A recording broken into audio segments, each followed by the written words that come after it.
Finally guys আমাদের নতুন দোকানের ব্যানার তৈরি হয়ে গেছে। দেখো তোমার নামের ব্যানার চলে এলো।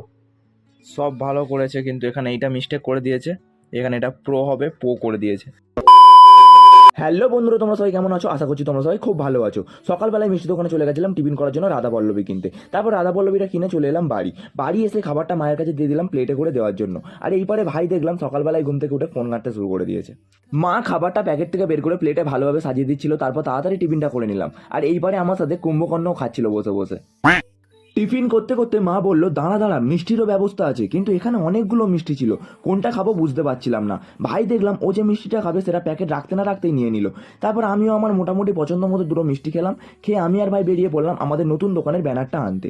তারপর আমরা পৌঁছে গেছিলাম শ্রী দুর্গা প্রেসে, যেখানে আমাদের ব্যানারটা তৈরি করতে দেওয়া ছিল।